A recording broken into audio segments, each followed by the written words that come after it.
Merci Gérard. Est-ce qu'on m'entend? Parce que je suis un peu enroué. Voilà. Alors je vais clore, je crois, en fait, cette première session. Et donc, j'ai devant moi un double péril. D'abord, je suis le dernier avant le déjeuner. Donc, il faut que je fasse attention de ne pas laisser les estomacs crier famine. Et le second péril, qui est passionnant, je dois dire, c'est que à chaque intervention, chacune des interventions qui m'ont précédé, on fait jaillir en moi plein d'idées.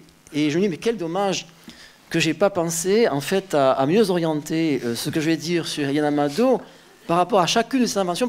Et je crois que d'ailleurs que c'est le cas de toutes les interventions entre elles. Elles sont en dialogue les unes avec les autres. Et d'autant plus que une partie des gens dont il est question aujourd'hui se connaissaient très bien, étaient en rapport les uns avec les autres. Donc, alors, comme introduction c'est très difficile d'introduire une pensée comme celle de Eliane Amado, je raconterai une anecdote, une petite phrase qu'elle disait, que j'ai entendu dire dans une des cours qu'elle donnait dans son domicile. Elle parlait de Schopenhauer. Et elle disait que le philosophe Schopenhauer détestait trois catégories de personnes. Il détestait les philosophes, il détestait les psychanalystes et il détestait les femmes. Et alors, elle dit, il avait trois raisons de me détester parce que je suis ces trois personnes à la fois. C'est à la fois la philosophie, la psychanalyse et la féminité. Et la deuxième remarque, je crois que c'est une bonne... Ce qu'il faut relier à ça, c'est aussi ce thème-là de la subjectivité. Je crois qu'une des raisons qui a... que certaines personnes n'acceptent pas ou ont une certaine réluctance à accepter la pensée de Eliane, c'est la présence du moi, la présence du je qui parle. Et je crois qu'on pourrait... ce n'est pas là, je crois, une faute de méthode ou un défaut de personnalité. Je crois au contraire qu'il y a quelque chose de revendiqué qui est très profond, qui est propre précisément à la fois à sa pensée philosophe, à la fois à sa revendication de femme, et aussi, je crois, ce regard psychanalyste, où le psychanalyste est aussi quelqu'un qui doit s'interroger sur soi-même et parler de soi également. Alors, la deuxième remarque en introduction, une chose qui, je crois, est propre à beaucoup des penseurs dont il est question aujourd'hui, c'est, avec Eliane, la revendication d'un rapport à une grande inconnue, je dirais très souvent, de l'université, et en particulier d'Israël. Cette grande inconnue, c'est paradoxal ce que je dis, c'est la tradition juive. Le fait d'être capable d'oser parler de la tradition dans sa dimension traditionnelle, de dire qu'elle est capable, cette tradition, d'offrir une réflexion, et non pas seulement d'être un objet, une sorte de momie égyptienne que l'on découpe en morceaux. Il y a à peine de 15 jours de ça, une étudiante à moi à Bar-Ilan m'a dit qu'elle a voulu présenter ça se trouve en littérature hébraïque ou en littérature juive, à Bar-Ilan, elle a voulu présenter un exposé sur un thème lié à la tradition juive. On lui dit, mais c'est pas scientifique. Il y a là un problème qui est très profond, que j'aborde en passant, mais cette peur de ne pas être scientifique et qui aboutit à une véritable censure, des contenus propres à cette tradition juive, qu'il ne s'agit pas du tout de traiter d'un point de vue orthodoxe ou avec une obéissance aveugle, mais simplement d'écouter ce que ce texte a à dire. Je crois qu'il y a tout un mouvement, et je crois que c'est une des grandes caractéristiques, un des immenses mérites, je crois, de ce qu'on a coutume de désigner comme la pensée juive française, d'avoir réussi à remettre dans le centre de l'étude une pensée qui est considérée dans son aspect traditionnel. Et pour parler que de André Neher ou de Lévinas et de tant d'autres qui ont fait cela. Alors, je vais aborder ici, je ne suis pas psychanalyste, ce qui m'intéresse dans l'œuvre d'Eliane Amado, c'est cette ouverture philosophique à de nouveaux horizons. Comme le titre de ma communication l'indique, je parle d'un texte qu'Eliane a écrit sur le Moïse de Freud. Ce texte m'intéresse par les ouvertures que Eliane ménage pour le lecteur à partir du cas Moïse, mais aussi du cas Freud. Je ne sais pas si vous connaissez la thèse de Freud dans son livre Moïse et le monothéisme, une thèse assez aberrante. Il reprend en fait au départ de sa réflexion les théories les plus bizarres et parfois entachées d'antisémitisme d'ailleurs d'historiens qui l'ont précédé, d'après laquelle Moïse d'abord n'était pas juif, il était égyptien, ce qui explique c'est pas Freud qui le dit, mais certains disent, bon, comment le judaïsme a pu inventer quelque chose d'aussi magnifique que le monothéisme? Ben, c'est simple, c'est pas les juifs qui l'ont inventé, ils l'ont pris à quelqu'un d'autre, ils l'ont pris aux Égyptiens. Donc Moïse était égyptien, et d'autre part, Moïse a été tué par les juifs, enfin par les Hébreux. Il a été assassiné par les Hébreux, et à partir de là, il y a un double judaïsme, il y a un remplaçant de Moïse qui représenterait le dieu des volcans. Et donc, il y aurait deux dimensions dans le judaïsme. Il y a une dimension universelle qui est le monothéisme du premier Moïse, qui vient du culte d'Akhenaton égyptien. Et tout ce qui est proprement juif, les mitzvot, etc., ça c'est le dieu des volcans, et ça a été ajouté après. Et tout ce qui est les grandes réalisations du judaïsme, alors ça c'est la thèse de Freud commence là-dessus, son travail commence là-dessus, c'est qu'il y a à la fois une culpabilité par rapport au meurtre du père, et d'autre part une résurgence du refoulé qui serait le premier enseignement, l'enseignement du premier Moïse, et ça, ce qui donnerait d'une part, ça donnerait d'une part les grands prophètes, et puis ensuite le dévoiement du judaïsme en christianisme, avec la nécessité d'assassiner le fils, de tuer le fils comme contrepartie de l'assassinat du père. Maintenant, cette thèse, elle ne nous intéresse pas tellement pour elle-même, mais ce qui est passionnant, c'est de voir comment Freud énonce cette thèse, qu'il reconnaît lui-même comme une thèse qui est absurde. Et comment, alors ça va être le travail d'Eliane, mais surtout une chose très étrange, c'est qu'on trouve dans le Zohar, c'est un texte qu'Eliane a trouvé dans le Zohar, un texte qui apparemment dit la même chose que Freud, bien entendu dans une perspective complètement différente. Mais que le Zohar dit qu'effectivement, d'une part, on désigne Moïse comme l'Égyptien. Alors c'est un texte du Zohar c'est un commentaire sur un passage très, très poétique comme ça du livre de Samuel, et on le retrouve aussi dans les chroniques, d'un des soldats des généraux de David, du roi David, qui il a tué un lion un jour de neige dans une fosse, mais aussi on dit qu'il a tué un Égyptien qui portait une lance. Il lui a pris sa lance et il l'a tué avec sa propre lance. Et cet Égyptien, on l'a désigné comme Ish Mar'é, ou Ish Asher Mar'é, ou Ish Mar'é, un homme de belle mine, mais on peut aussi comprendre quelqu'un qui montrait. Et le Zohar dit, c'est qui cet Égyptien? C'est Moïse. Et Ish Mar'é, c'est celui qui Bémar'é Vélobechido, celui qui a des révélations, qui montre des choses. Alors le Zohar, d'autre part, dit que lorsque les filles de Jéthro ont dit que Moïse les avait délivrées, elles l'ont désigné comme un Égyptien, elles ne savaient pas à quel point elles avaient raison. Elle ne savait pas vraiment tout ce qu'elle disait et combien ce qu'elle disait était vrai. Ça, c'est le point de départ d'Eliane Amado. Et elle va travailler à partir de là, c'est sa thèse, pour montrer que Freud, dans ce qu'il essaye de formuler, se rencontre en fait une limite de sa propre méthode, de sa propre doctrine, et est aux prises avec sa propre névrose.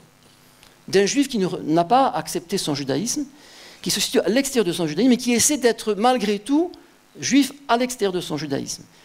Alors je vais montrer un peu comment Eliane développe cette thèse. Il y a dans cette thèse quelque chose qui est pratiquement intenable, elle le reconnaît, elle le dit, mais qui, je le dis, ouvre des perspectives, c'est que est-ce que Freud aurait connu ce texte du Zohar? Et est-ce que ce texte du Zohar, en fait, il y a une réminiscence du texte du Zohar dans la perspective de Freud? Alors, encore une fois, c'est une thèse, elle est extrêmement ténue. Freud avait des contacts avec des penseurs juifs, mais il a en général plus ou moins refoulé tout ce qui aurait pu le rapporter à son judaïsme. Il n'y a aucun témoignage sur le fait qu'il aurait rencontré ce texte. Il y a seulement un personnage dont Freud a lu les œuvres, qui connaissait les sources juives et qui aurait pu peut-être lui citer cette thèse. Mais encore une fois, ce n'est pas ça tellement qui est l'important. L'important, c'est la façon, je vais le montrer, dont Eliane Amadeo Livassini travaille sur les textes de Freud, et également comment elle va relier toute cette étude en la reliant également avec les disciplines contemporaines. On va voir comment il y a un dialogue et une réflexion d'Eliane Amado sur notamment l'œuvre de Lévi-Strauss, et également avec Ricoeur. Il faudrait vraiment d'ailleurs développer le travail, la comparaison entre le travail d'Amado et le travail de Paul Ricoeur, qui se répondent. Et qu'elle ouvre en fait à ce qu'elle appelle, et c'est sur ça que je terminerai, un renversement épistémologique. Elle voit chez Freud l'annonce d'un renversement, ce qu'elle appelle un renversement épistémologique, et c'est à quoi j'arriverai à la fin de ma contribution. Alors d'abord, le travail sur Freud, il y a une sorte de psychanalyse de Freud que fait Eliane. Elle s'appuie sur des penseurs qui l'ont précédé, sur des philosophes, sur des psychanalystes, notamment sur le travail de Ernst Simon, qui a écrit un livre sur le juif Freud, et qui montre à travers la vie de Freud tout le problème que lui pose son judaïsme, et comment, parmi toutes les œuvres qu'il a écrites, ce Moïse et monothéisme, c'est celle qui lui fait le plus problème. Il l'a écrite plusieurs fois, il y a plusieurs versions qui s'accumulent, et il avoue sans cesse, à la fois, d'un côté il dit tout est très clair, il n'y a aucune discussion, et de l'autre, il reconnaît sans cesse qu'il y a une sorte de pierre d'achoppement, il n'arrive pas à trouver ce à quoi il voudrait arriver. Et il reconnaît par ailleurs, dans des confidences, dans des lettres à des proches ou à des amis, que le personnage de Moïse l'obsède. Il le poursuit, en fait. Et il y a dans le personnage de Moïse quelque chose qui obsède Freud, peut-être parce que Freud voudrait être un peu lui-même Moïse.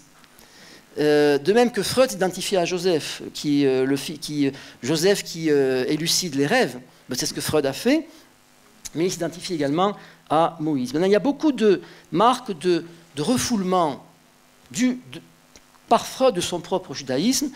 J'aurais beaucoup d'exemples à citer, je n'ai pas beaucoup de temps, donc je les saute, mais notamment, c'est une chose étonnante qu'il est en correspondance avec un jeune Israélien qui s'appelle Arnold Zweig, qui lui propose de lui fournir des textes qui pourraient corroborer des textes juifs qui pourraient corroborer sa doctrine, et Freud évite ces textes, il refuse en quelque sorte de les inaugurer. Alors, ce travail sur l'attitude de Freud, qui lui-même mériterait d'être l'objet d'une psychanalyse, c'est ce que fait Eliane. Je vais citer seulement une phrase qui montre un peu sa méthode. Freud, fait une objection. D'après lui, en remaniant les textes, les prêtres juifs ont attribué beaucoup trop de faits à Moïse. Et Eliane ajoute, c'est exactement ce que Freud est en train de faire lui-même, focalisant sur Moïse l'avant et l'après de l'histoire. Maintenant, Freud est aux prises avec une énigme qu'il n'arrive pas à défricher, et cette énigme, c'est qu'est-ce qu'il y a avant le monothéisme, avant le judaïsme? Qu'est-ce qu'il y a avant le développement de la tradition juive? Qu'est-ce qui s'est passé? Et ce qui est très intéressant, c'est que d'une part, Freud fait l'impasse sur la préhistoire hébraïque. Par exemple, il ne parle jamais de la Genèse. Tout commence avec Moïse, mais il oublie complètement l'Abraham, les patriarches, même la circoncision, ça serait pris aux Égyptiens. Il oublie complètement tout ce qu'il y a avant. D'autre part, il y a ce texte de Moïse. Vous savez, j'ai ici la reproduction, qui est le Moïse de Michel-Ange. Et Freud a écrit sur le Moïse de Michel-Ange.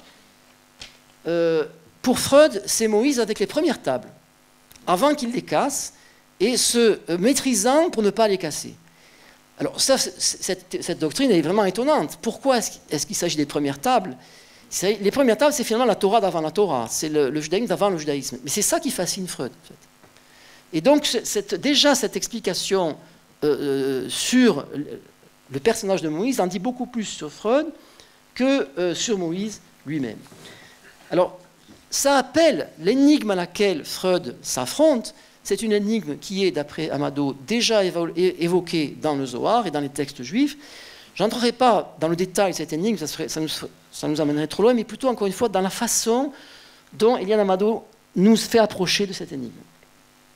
Alors, elle dit d'abord que le passage obligé, c'est le passage par le structuralisme et par l'anthropologie structuraliste. Je crois que, je vais citer 4 lignes, là aussi qui est admirable, je crois, au niveau de la définition de ce passage qu'elle opère. Elle écrit « La pensée, dès lors qu'elle émerge d'un ensemble organique qui la porte, la supporte et la dépasse, n'est jamais réductible à une expression provisoire ou à une abstraction opérationnelle valable à son niveau. Pour situer le mode opératoire de la pensée juive, qui est cette pensée qu'elle a décrite comme organique, d'accord, d'ailleurs on y reviendra, il faut peut-être la référer à des études dans lesquelles son modèle est justement absent. Et ce modèle, c'est le structuralisme, l'anthropologie structuraliste de Lévi-Strauss. Maintenant, Lévi-Strauss, c'est l'un des apports de Lévi-Strauss, c'est de reconnaître que dans le mythe, il y a une pensée. L'un des ouvrages de Lévi-Strauss, c'est la pensée sauvage. C'est un jeu de mots sur la pensée comme fleur, mais aussi sur la pensée des sauvages, qu'il y a une pensée, il y a une logique. Et une logique qui est parfois beaucoup plus développée que celle du logos occidental. Donc de montrer qu'il y a, quelle est cette pensée, quelle est la structure de cette pensée, et c'est cela à quoi Lévi-Strauss s'attache. Alors l'idée, c'est donc, il y a une pensée hébraïque, il y a une tradition hébraïque qui a elle aussi sa structure. Et au lieu de la compartimenter, comme ça se fait aujourd'hui dans les universités, si vous voulez étudier la Bible, vous irez dans le département d'études bibliques. Si vous étudiez les commentaires de Rachi sur la Bible, vous irez dans le département de pensée juive ou de Talmud. Mais le fait de réfléchir sur la tradition juive comme commentaire de la Bible à travers toutes les strates historiques, depuis les origines jusqu'à nos jours, il n'y a pas de département qui s'occupe de cela. Encore une fois, la tradition est de la grande absente de ce système universitaire, dont je fais partie d'ailleurs, et qui, pour des raisons d'ailleurs tout à fait louables, soit dit en passant, parce qu'on cherche une rigueur, et la dimension historique, elle est tout à fait capitale. Cependant, on manque ici quelque chose.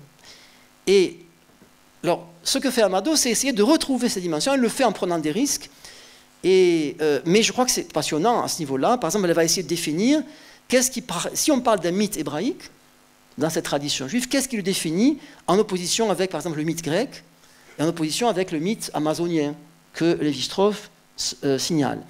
Et en fait, pour le dire rapidement, c'est que le mythe juif est un mythe qui va en fait unir en lui la dimension onirique et la dimension déterministe, la logique et le lyrisme. Il y a un livre qu'elle a écrit aussi qui s'appelle Penser ou rêver, Penser et rêver, et on trouve cette double dimension.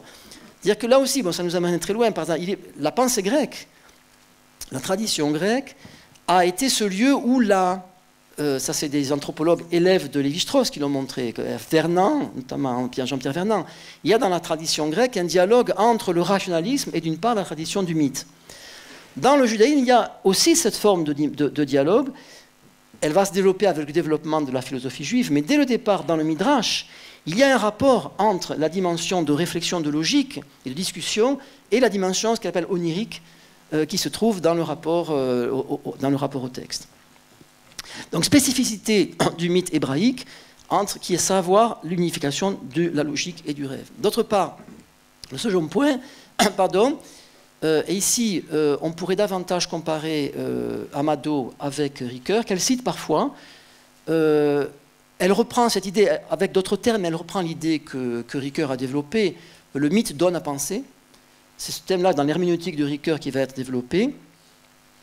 Elle reprend une critique, c'est très intéressant parce que Ricoeur, à peu près à la même époque, fait un peu avant d'ailleurs, même bien avant, c'est dans les années 60 déjà, que Paul Ricoeur écrit l'essai sur Freud, et c'est sur les questions d'herméneutique où il s'affronte avec l'herméneutique freudienne, et déjà il prend conscience que Freud avait la hantise de l'intériorité.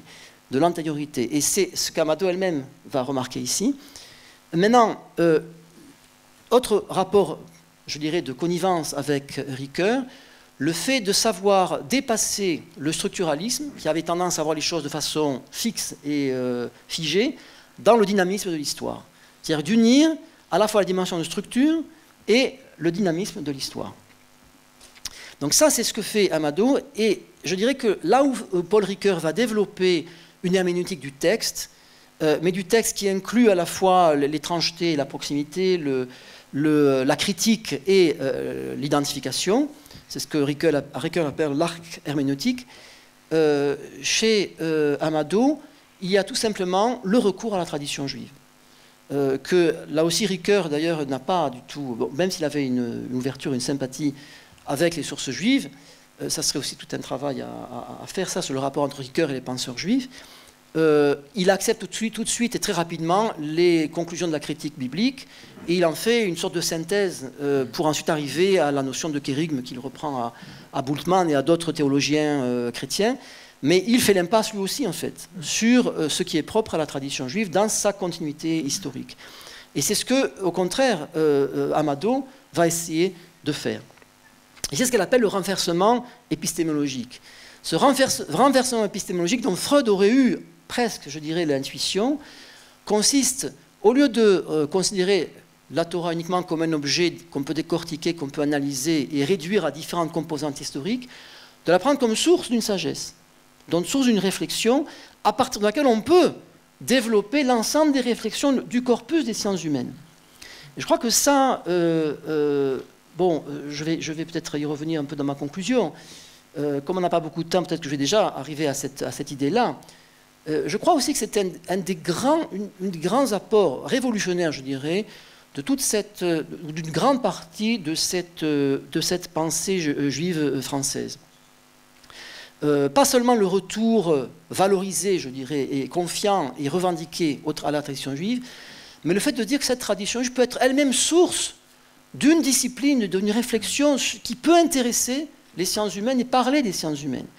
Ça, je crois que, notamment les personnes qui ont défendu cette idée, je pense à Jacob Gordin, et également, bien entendu, aussi à Manitou, au Rav Ashkenazi, avec cette idée qui, je ne sais pas si elle a été jamais en fait réalisée, de développer un corps de réflexion qui prendrait point de départ des racines de la tradition juive, en l'intégrant aux différentes disciplines des sciences humaines. C'est une chose qui est encore, notamment dans l'université israélienne, je crois, c'est vraiment encore à faire ce travail-là. Et alors, ce que va faire, en tout cas, Liane, c'est de partir, d'approfondir cette énigme freudienne à partir du Zohar et à partir des différentes couches. Alors, Lévi-Strauss parlait d'une dimension feuilletée du mythe, c'est-à-dire que vous avez à chaque étape, que ce soit dans un même pays ou dans plusieurs pays, vous avez différentes versions des mythes. Par exemple, le mythe d'Oedipe, vous avez différentes correspondances du mythe d'Oedipe à l'intérieur de la mythologie grecque, à différentes étapes. Mais on trouve aussi d'autres expressions de ce mythe dans différentes civilisations. Alors, pour Lévi-Strauss, on regarde à travers les différentes couches les structures qui se répondent. Et on dégage de là une structure plus vaste. On peut faire la même chose, en fait, quand on prend ici comme strates les différentes strates historiques de la tradition juive. Alors, c'est intéressant parce qu'elle va à rebours. Elle part du Zohar, puis ensuite elle passe au texte du livre de Samuel que le Zohar commente, et à partir de là, elle arrive au livre du Pentateuque, où il est question de Moïse, le Moïse qui tue l'Égyptien. On l'appelle Égyptien parce qu'il a tué l'Égyptien aussi, puisque c'est le premier acte d'affirmation de l'hébraïcité de Moïse, c'est que lorsqu'il défend un Hébreu, il tue l'Égyptien qui voulait le tuer. Et on trouve à partir de là toutes sortes de thèmes. Donc elle a beaucoup travaillé d'ailleurs sur ce thème-là. Comment je vais le dire avec mes mots à moi, comment ce qu'on pourrait appeler le mythe hébraïque rejoint soit de face, soit de biais des problématiques qu'on trouve dans la mythologie générale, mais en donnant sa propre réponse, sa propre solution à cela. Les thèmes notamment le fratricide. Vous prenez la culture romaine. La ville de Rome est fondée par un fratricide. C'est-à-dire que Romulus doit assassiner Rémus son frère, pour pouvoir fonder les limites de Rome. Vous prenez le thème du frère dans la Torah, et ça, il a travaillé là-dessus. Isaac, gardien de son frère, tout le thème de la fraternité à partir de Caïn et Abel, ensuite les frères Joseph et ses frères, etc. Et il y a également, parallèlement à ce thème-là, le thème du fratricide, du parricide, qui est affronté et qui est neutralisé par le travail des patriarches. Donc on a ici tout un travail sur les racines, je dirais, de l'homme, qui peut être fait à partir de ces textes dans leurs différentes strates.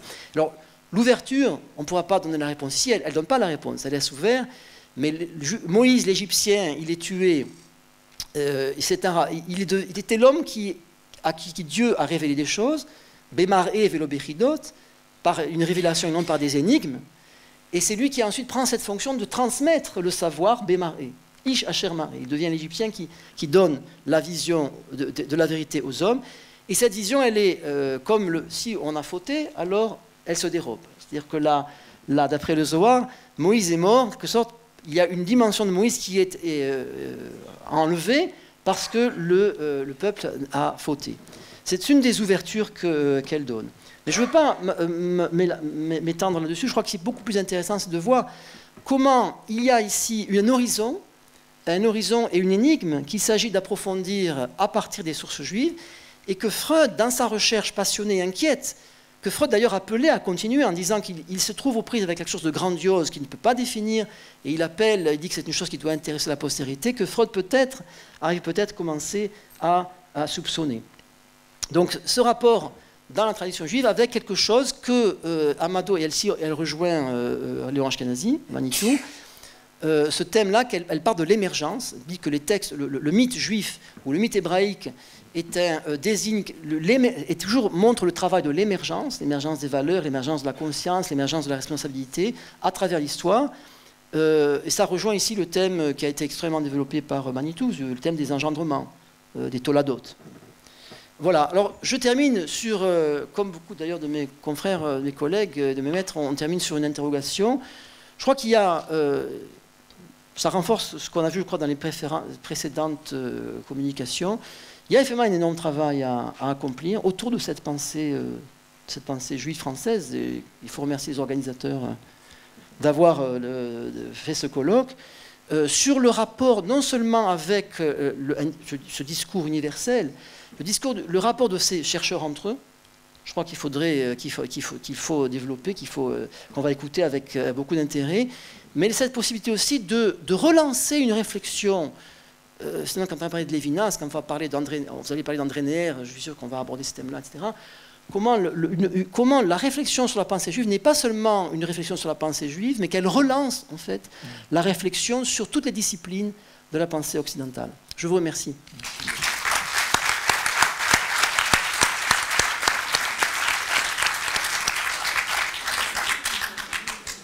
Eh bien, nous terminons cette première matinée.